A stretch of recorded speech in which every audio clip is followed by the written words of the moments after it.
So today we will hear more about this new activity. We will see concrete example of how the ESA partnership can support you and learn how to engage.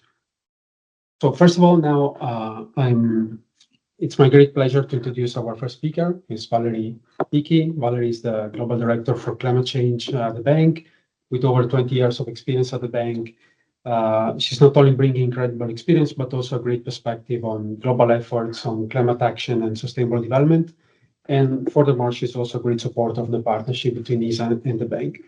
So Valerie, the floor is yours. Thank you so much, Fabio, and good morning, everybody. Good afternoon and good evening, and welcome to a meeting in Washington where the temperature has thankfully turned down a bit from last week.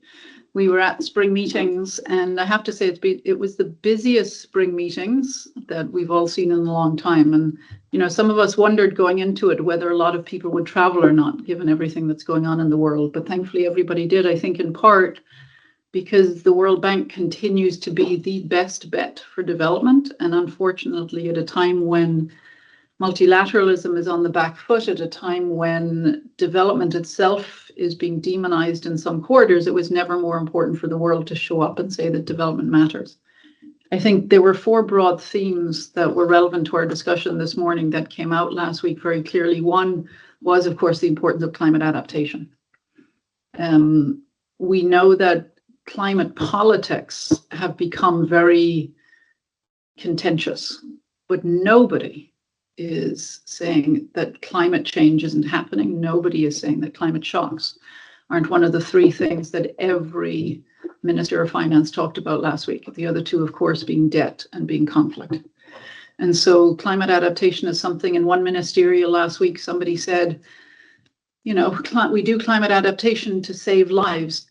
This week and next week, we do climate mitigation to save lives in distant decades. Both are important. But who's going to look in the eyes of a kid today and say, we're going to sacrifice you to save some kid 30 years from now?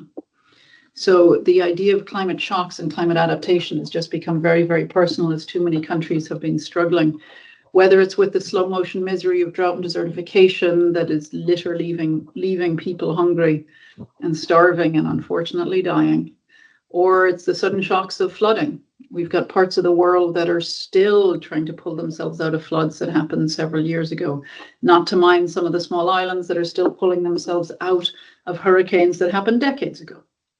And so adaptation has never been more important, and it was on the agenda here very, very much. But a second thing that was on the agenda that was very much tied up with what we're going to talk about this morning was, of course, efficiency and effectiveness. Because we live in a world where there is a lot less money for development, whether that's adaptation or for anything else. It's not just that some of the pledges to the climate funds that we're going to be talking about have been withdrawn. It's not just that ODA is shrinking. Look at a country like the United Kingdom, which only a few years ago was giving 0.7% of its GDP to ODA. In the next 2 years, they're going to be down to 0.3%, but in effect, that's 0.15%. Because half of that 0.3% is to be spent internally within the boundaries of the UK on its refugee population. So money is drying up.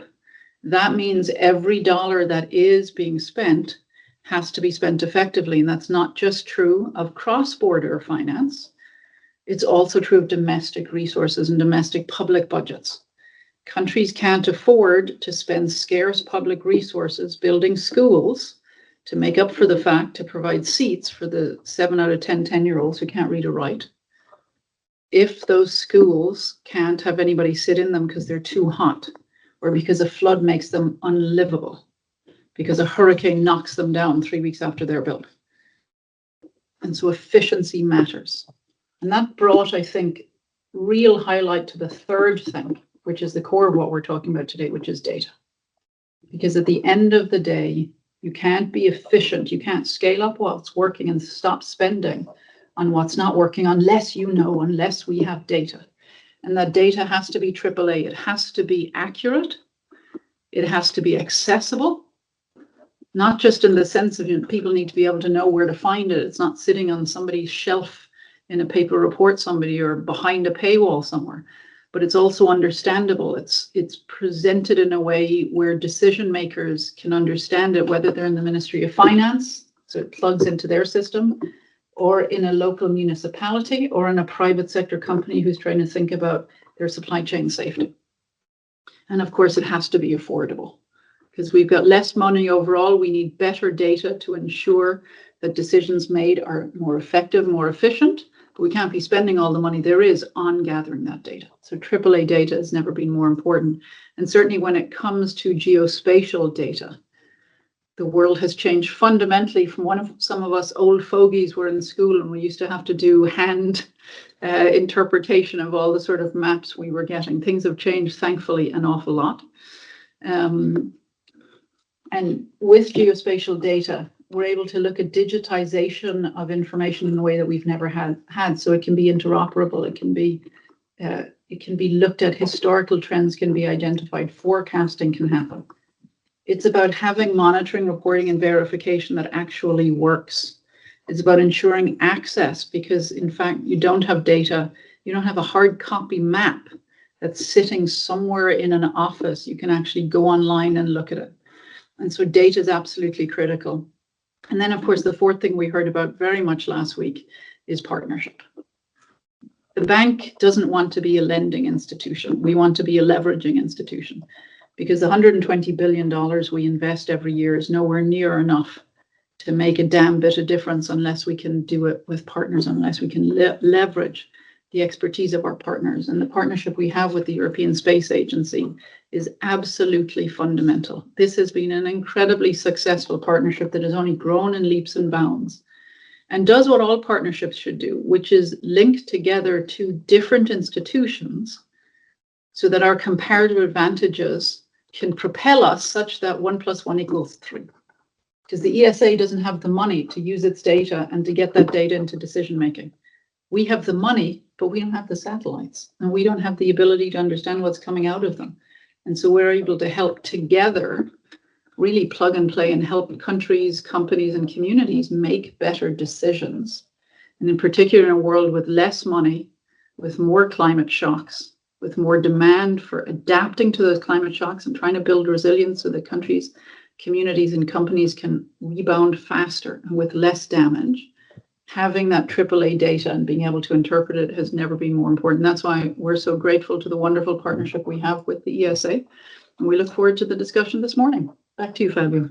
Thanks so much, Valerie. That was very interesting to hear from you. And we know that you have to leave earlier. So thanks so much for joining despite that busy schedule. So next, we will hear from Alex Chonet and Nikki McGaugh to give us an introduction of the Global Development Assistance Program, and in particular, the new activity on Climate Adaptation and Finance.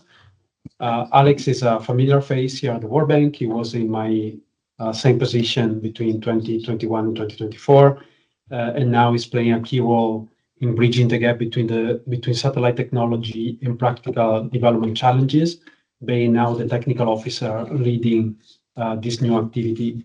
So Alex will provide us an introduction and the potential of Earth observation in this context. And then following that, we will have Nikki, who will present the specifics of the new activity. And Nikki is also deeply involved in the implementation of the Global Development Assistance Program and will detail how this initiative will function and support partner projects. So Alex and Nikki, the floor is yours. Thank you very much, Fabio, and nice to see so many familiar faces and familiar names. And thank you very much indeed for the welcoming remarks and the introductions. I think that was very much on point on the nature of this partnership and its potential and the reason really why we were partnering today. So I will show some slides in order to introduce you indeed to this new activity that we're launching, which is the Global Development Assistance, Climate Adaptation and Finance activity. Essentially, this activity seeks to build on the partnerships that we've been developing already for more than a decade and really target and support the teams and projects that collaborate or receive support from the climate funds, right? So it's really an activity that seeks to work with both the climate funds and their implementing agencies, and in particular, of course, the World Bank, which is a privileged partner of the European Space Agency. So that's what essentially I will focus on through this quick presentation where I will give quickly an overview again of why Earth observation data can be and should be leveraged for development finance and climate finance, and then some concrete examples on its applications, including some of them that have been implemented at World Bank, and finally the avenues to engage and to potentially to collaborate further through this specific activity that we've recently kicked off. So very quickly, satellites, as you know, offer an unparalleled view of our planet and enable us to observe and contribute in many ways to sustainable life on Earth, including to provide essential information on the environment and our changing climate, to help plan rescue and aid work after disaster, to forecast weather patterns, and also answer important questions on Earth systems.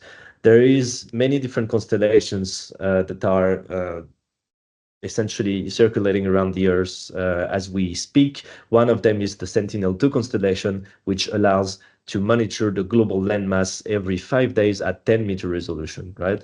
And more than just a picture of the Earth, what we're producing here are indicators, insights, concrete information on agriculture, forest, water, temperature, and so on. A lot of environmental climates and variables also about the human footprint on our planet, which allow us to better understand potentially the current environment, how an intervention is impacting it, and to monitor this over the longer term. So what is especially interesting about this data is that first, it's a huge amount of data that's being collected. If we account only for the Copernicus program and in particular the Sentinel constellations, there is 300 terabytes of satellite data that's being distributed daily. But what's especially interesting about this data is the fact that it's fully free and open data policy. So it can be accessed for free, and that's available to anyone over the globe. And again, this data covers the whole planet, right? So it's really a public asset for anyone to leverage and to use, that should be used and leveraged for development and climate finance. So satellite Earth observation, in a sense, is one of the only tools that really enable us to support actions in all areas and at variable scales. It increases our understanding and essentially accelerates the detection of the different trends and phenomena and actions that we're interested in.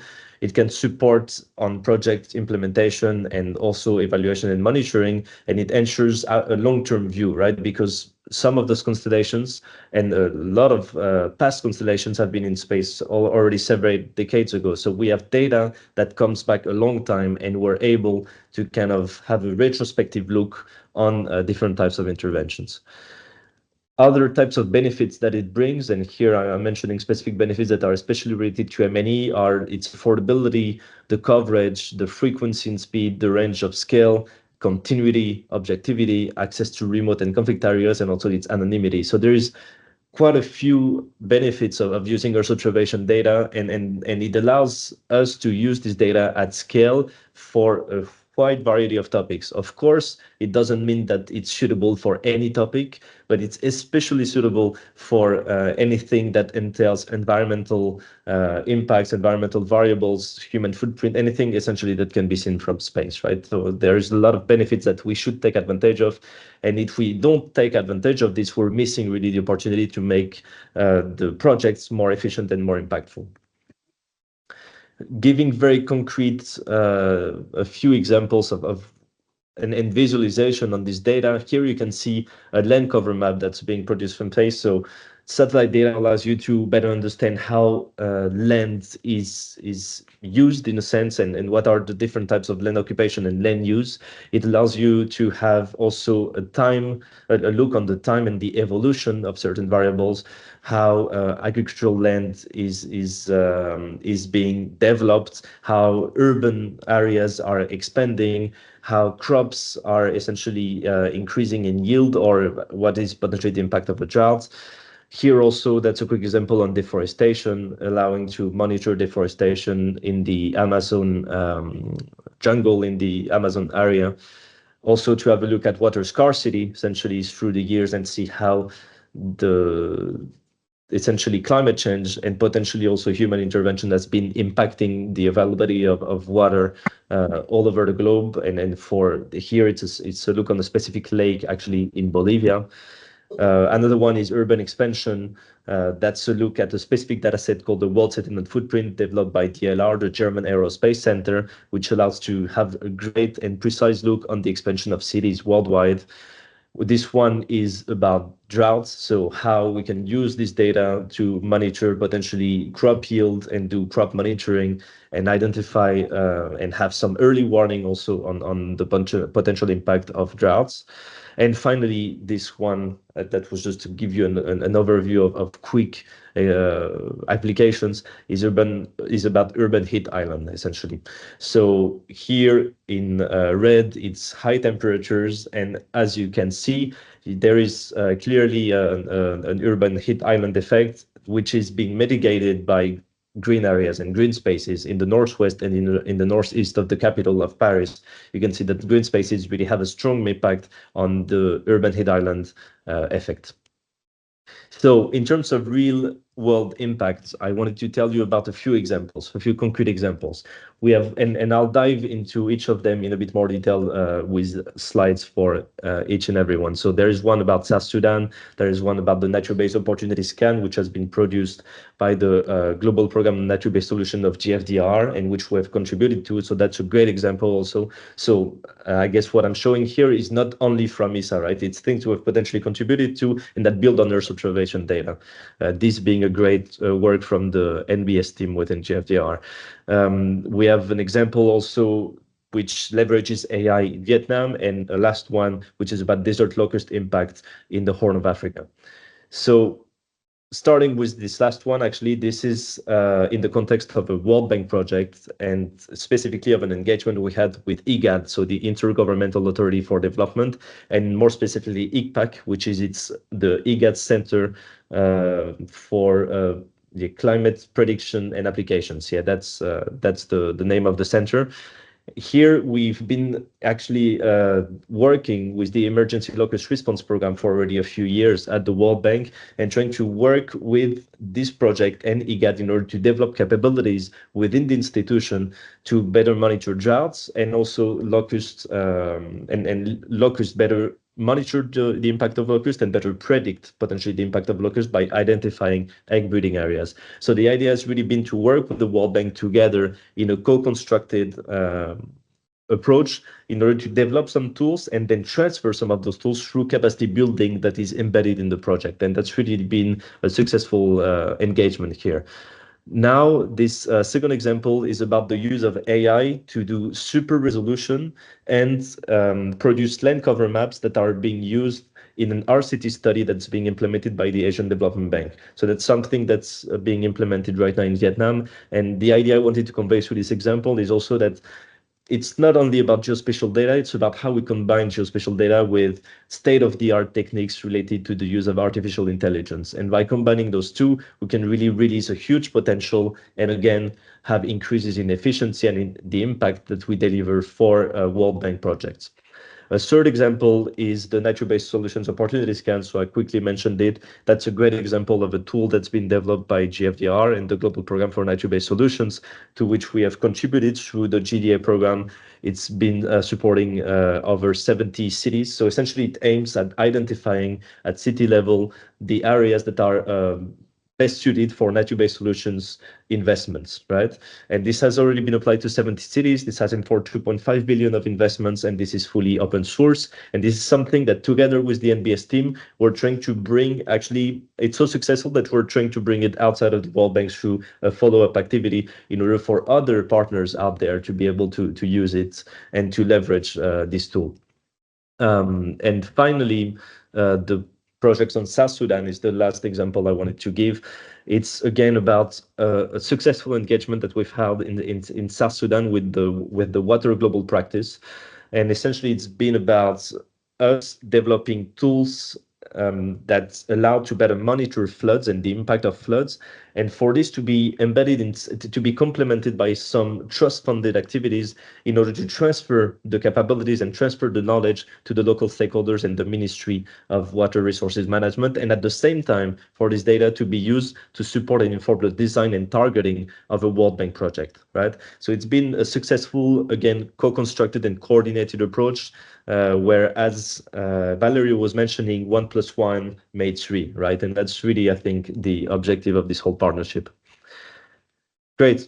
So now back to the very topic of today, which is GDA, Climate Adaptation and Finance. Why are we discussing and why are we presenting this specifically today? It's because we've launched this new activity that specifically aims at supporting teams and projects that work or wish to work with the climate funds on topics related to climate adaptation.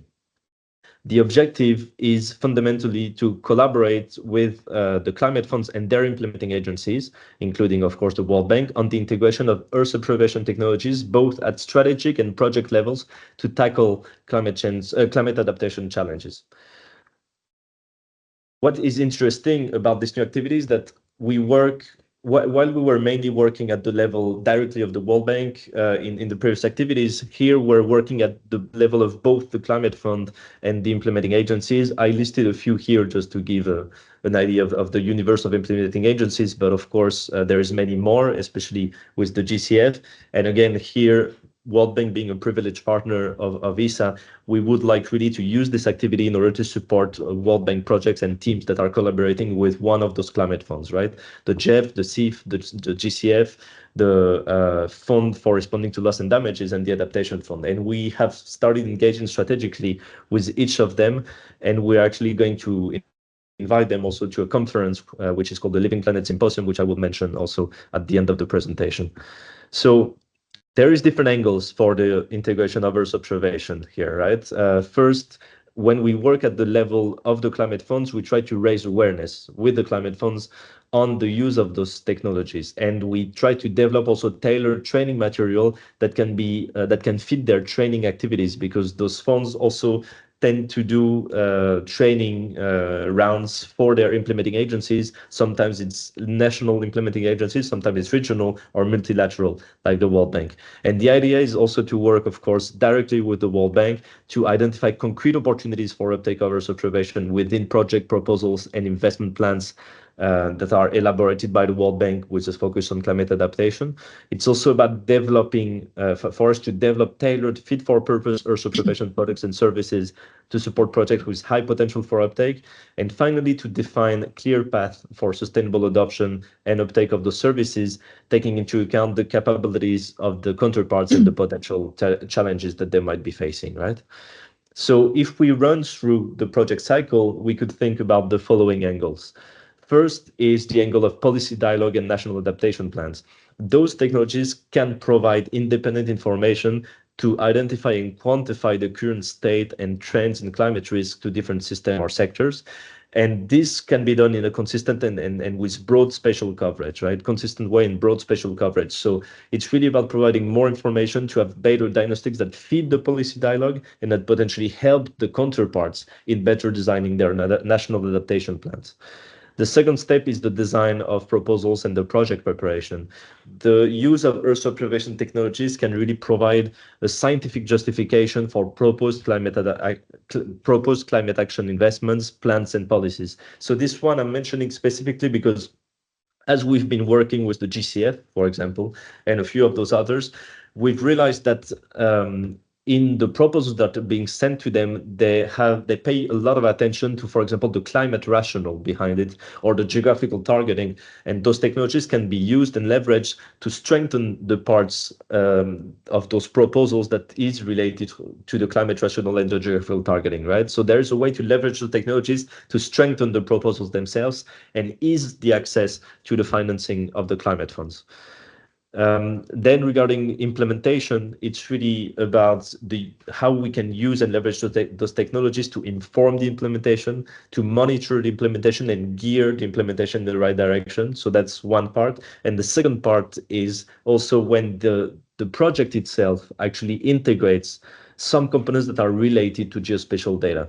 To give you a quick example, with some of those climate funds, they have tended to favor projects that integrate a capacity building component to build climate services within the country. So there is a way for us to support potentially those activities by providing tailored documentation, tailored training material, and to partner with the World Bank in order to ensure that those components are even more impactful, right? It's not only about supporting through the project cycle, but it's about supporting within the project also the different components. And finally, the monitoring and evaluation. This one is potentially also one that is that people are the most aware of, which is to use Earth observation in order to monitor an intervention and to evaluate its impact eventually, to monitor and evaluate the impact it's had on deforestation, or the impact it's had on the availability of water resources and so on, or the expansion of urban areas, or disasters, of course. I didn't mention disasters, but disaster is of course a big one. Right. So that's basically what I wanted to convey in terms of the project cycle. Here, I'm mentioning again very quickly how essentially it's not only about the project cycle, but also about what is within the project. It's about supporting the proposal itself, and it's about supporting the activities that are being implemented through the project, and facilitating and supporting sometimes the capacity building, or some components that are, for example, related to early warning, right?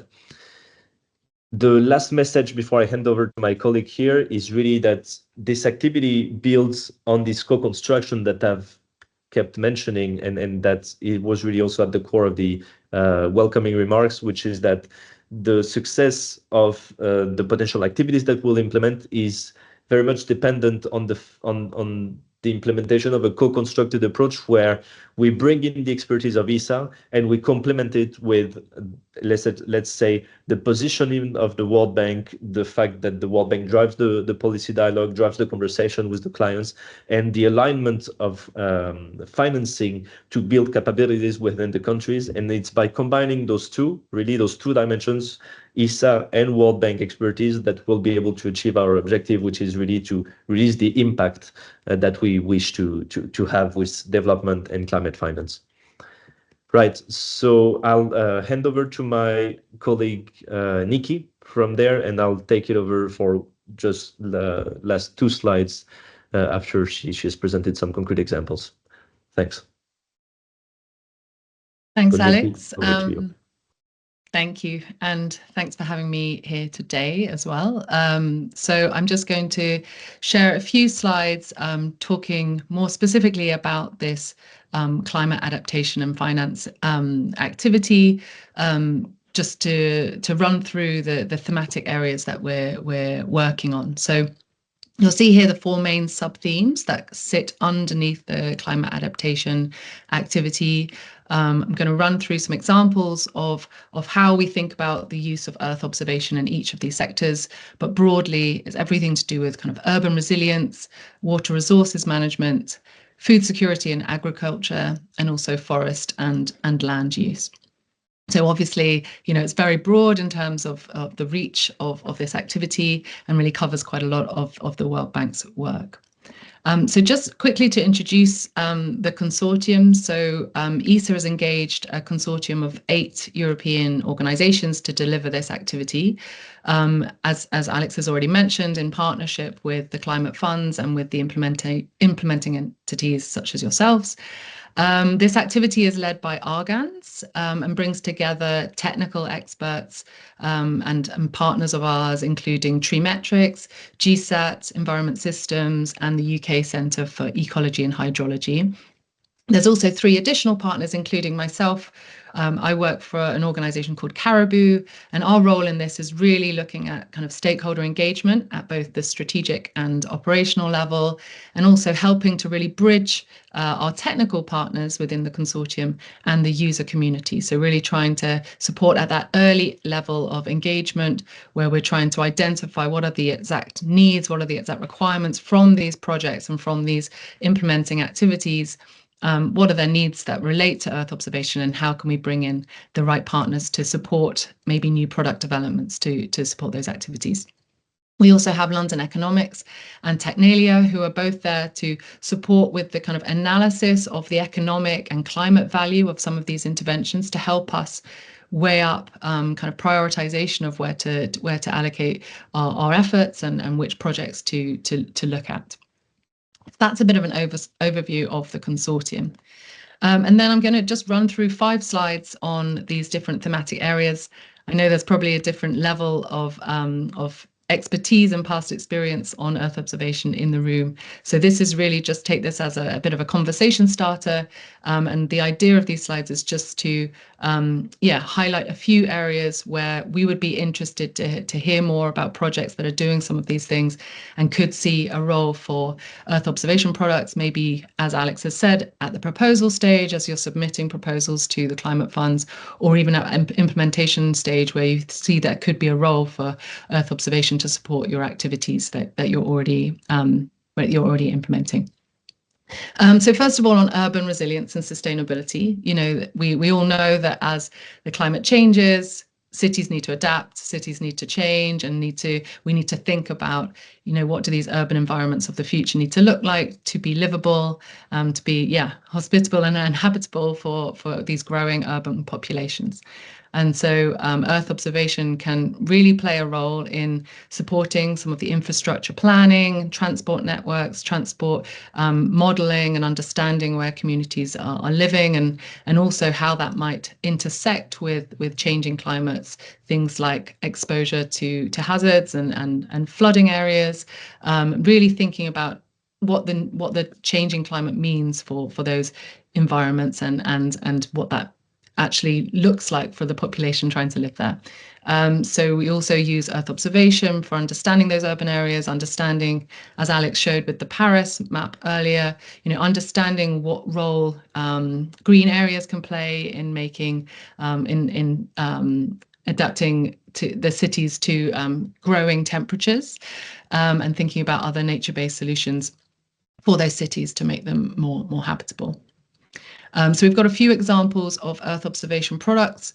The important thing to say, I suppose, is that Alex has already said there's lots of tools out there already. There's lots of things that are already available. The purpose of this activity is really to work one-on-one with projects to identify particular products that would work for your project. So bespoke developments that could then be used within your projects and potentially, hopefully, have a role to play in other projects as well, and could be used in a kind of sustainable and scalable way. So moving on from urban resilience, we also have partners that are focused on water resources management. So really understanding fundamentally the availability of water, but also the effects of increased flooding and increased drought on productive sectors and on public health. So we can use Earth observation for things such as understanding availability of water, understanding and helping to think through location of water infrastructure, monitoring groundwater, and monitoring the quality and availability of fresh water, and also all the biodiversity implications of some of those freshwater supplies as well.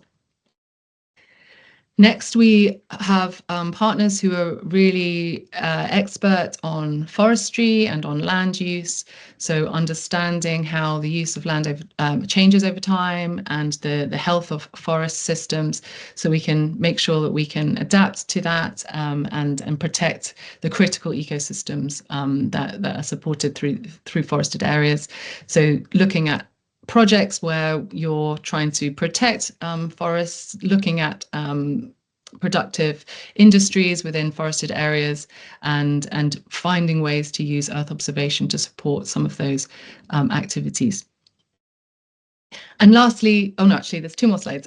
So this is a slide just focused on food security. So thinking about all of the implications of climate change on the agricultural sector and understanding how we can manage natural resources and also adapt food systems to the changing climate. So the use of Earth observation for things like locust monitoring, as Alex mentioned earlier, but also thinking through irrigation management, thinking through productivity of different crops in different areas as the climate changes, and how we can use Earth observation to both look at historical trends, but also start thinking through kind of modeling what it looks like in the future and things that need to change. And lastly, disaster resilience. So this kind of cuts across the 4 sub-themes, I guess, that we've spoken about. But really, as many of you may know, the ability to use Earth observation to understand climate-driven hazards such as flooding, such as coastal erosion, and look at what impact that might have on various different projects, whether that's looking at transport or infrastructure or jobs and livelihoods programs. So we can use Earth observation tools to provide a better understanding of exposure to those hazards and which populations and which settlements might be vulnerable. So with that, as I said, this is just a conversation starter. I think we're really interested to hear back from those of you that think that you are working on projects where this could be of interest to really talk more to some of our technical partners in the consortium about how they could use Earth observation.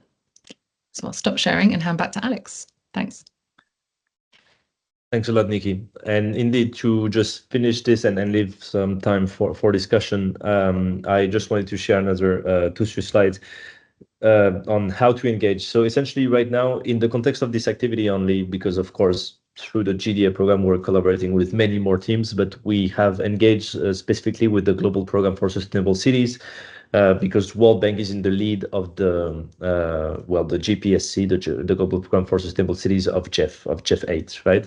However, we're interested in engaging with more teams and potentially with up to 4 other World Bank projects in the first phase, with a focus potentially on GEF integrated programs or GCF regional projects. However, of course, as long as the conversation is linked to a climate fund, we're interested in discussing with you and in potentially identifying avenues for collaboration and support. So if you're interested in collaborating, feel free to contact us directly. You can, of course, and that's the easiest for you, contact Fabio, who is here in the room today. He is our representative to the World Bank, or you can contact the GDA Climate Adaptation and Finance core team, either myself, Alex, or Annika, and we'll be happy to come back to you and answer to any of your queries. So very much looking forward to hearing from you, and feel free to jump in if you have any questions.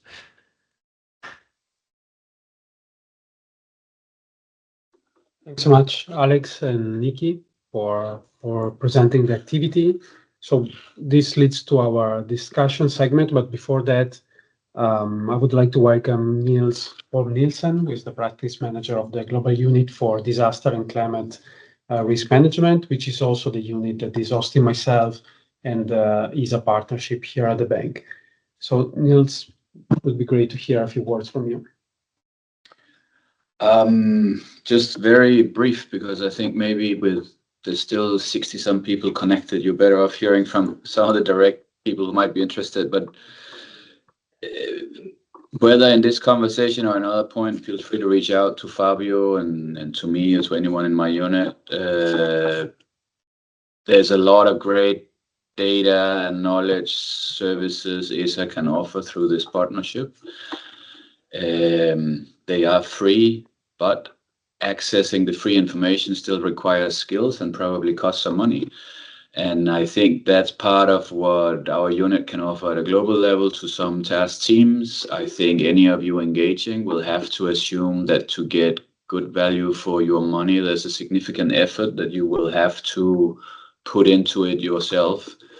I think our role as an institution, as a World Bank, is often about understanding the questions the clients we're serving have, and try to figure out what pieces of these questions can be informed in this context with information derived from space observation. And that equation is not trivial. And sorting it out as a one-off can sometimes be costly. So there is certainly efficiency gains have by discovering types of questions and then engaging with them as a pool, which we try to do from a global level when we can.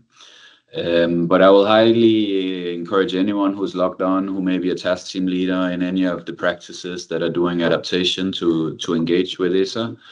And if or when interesting, engage with us as well, and maybe together with us, with ESA. So I'll leave it with that. Fabio, back to you. Thanks so much, Niels. Very much appreciated. So now it's time for our Q&A session. So if there's any question from the audience, feel free to open your mic and intervene. In the meantime, I saw that we have a few questions in the chat.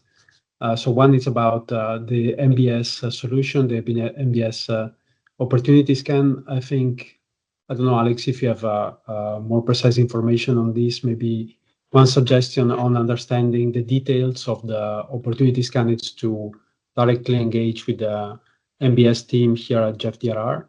But what I can say is, so the question is if the MBS is identifying the measures and related cost, and if it capture the co-benefit measuring carbon capture and resilience benefit.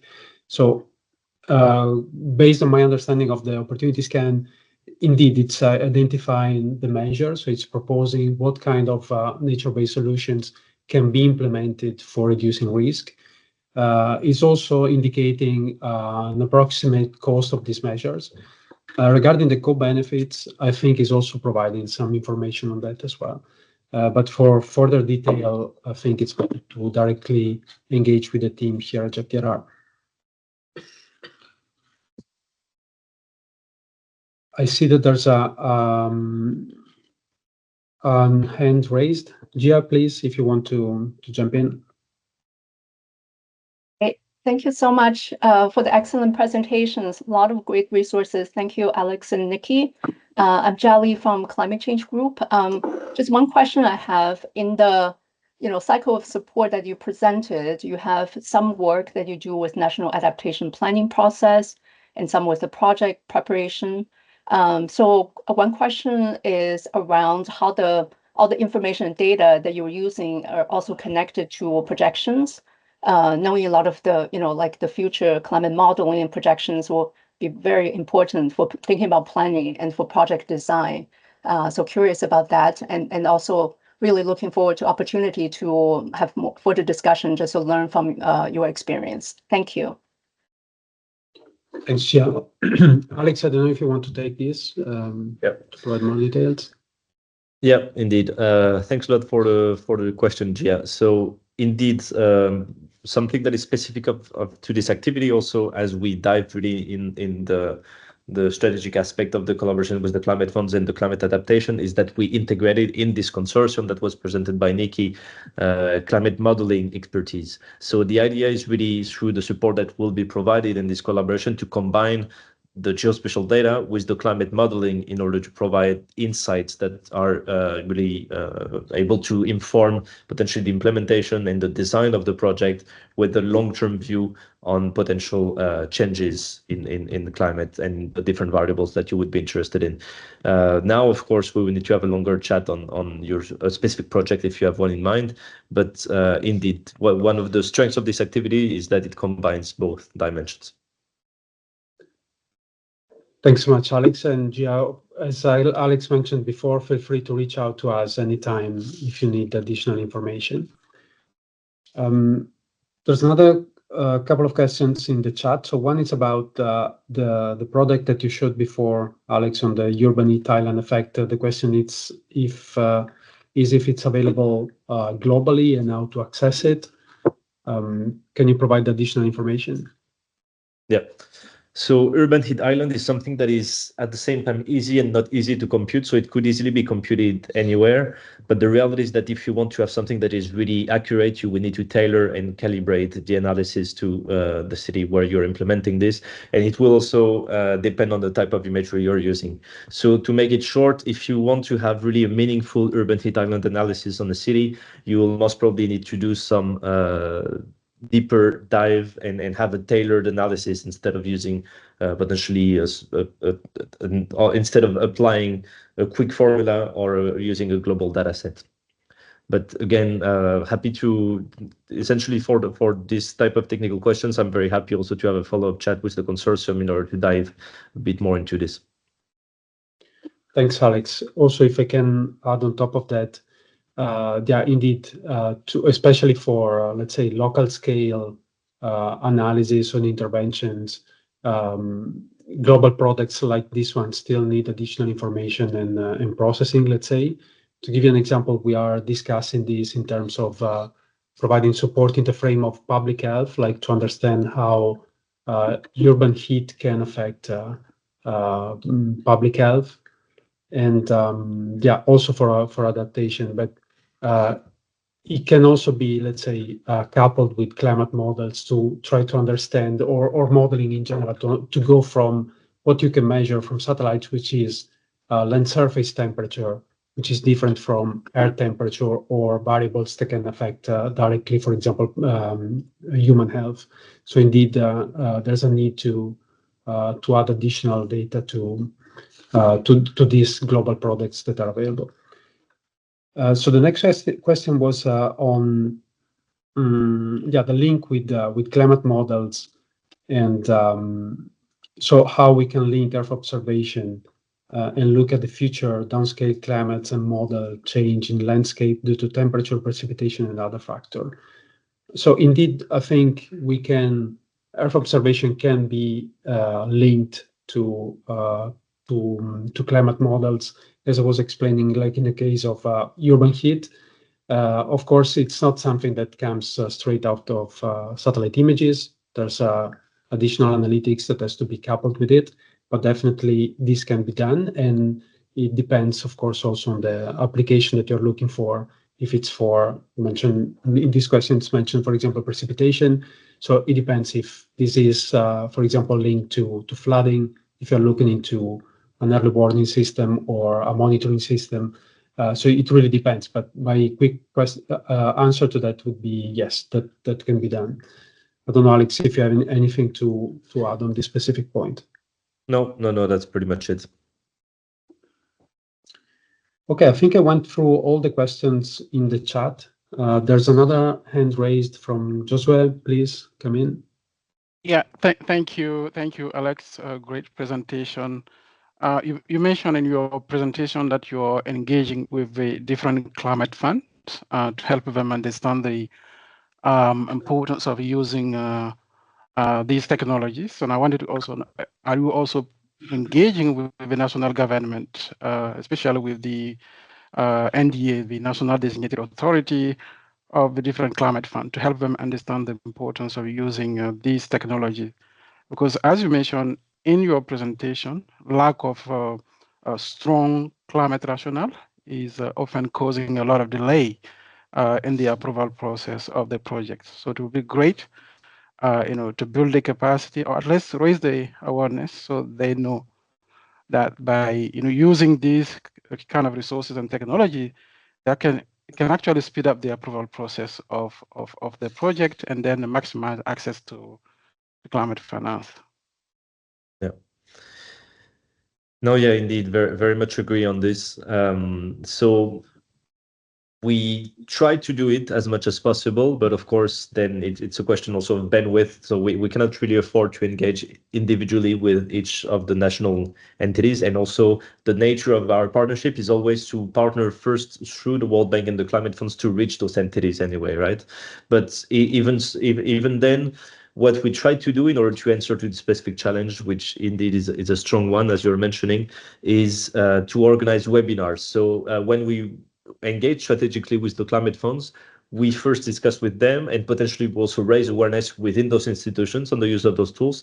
But the second layer that we do is that we essentially organize webinars for their implementing agencies and sometimes for the national the national governments and the beneficiary entities at national level, right? So that's something we've already done essentially with the Adaptation Fund, and that we plan to replicate potentially in other instances with other of the climate funds, and through which we try to raise awareness as much as possible through those those webinars, those communication exercises on the potential of those technologies and how those countries could think about those technologies and the use of those technologies in the context of the financing they receive from the climate funds and the elaboration of their national adaptation plans. So that's something we're working on as much as we can at our level, at least. And if there's a way to collaborate on this, of course, we're very happy to do so.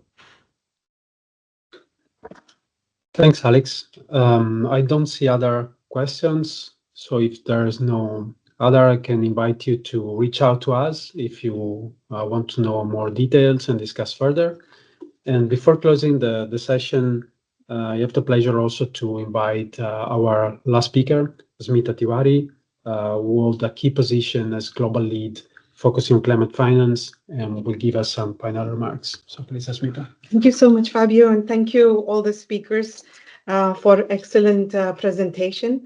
I think all of us who work on adaptation found this session really as music to our ears. Because if you look at adaptation projects, risk data is really at the heart of designing a good project, and that has come out very well in different speakers. So I'll try to summarize some of the key points which were a highlight for me. So I think Valerie's suggestion about AAA data, accurate, accessible, affordable, was really helpful. The Earth observation partnership that ESA provides, especially with GFDRR, World Bank, and other MDBs partners, really, really helpful. It's good to know the amount of data which is available, and also the fact that it is, the long-term nature of it, that you can revisit the data is very important. I feel like in our projects, we haven't really built on that capacity. I mean, we are using the risk data and modeling for identifying projects, preparing projects, but there's a lot more potential in terms of monitoring and evaluation, ensuring sustainability.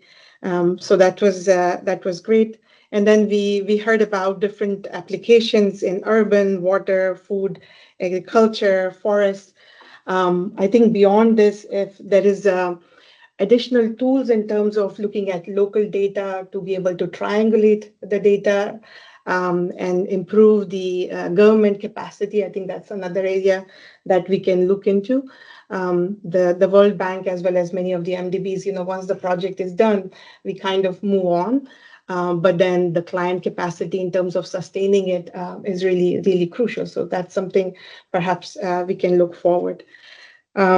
But overall, very excited. And I think Neil's offer in terms of reaching out to GFDRR, reaching out to ESA is crucial.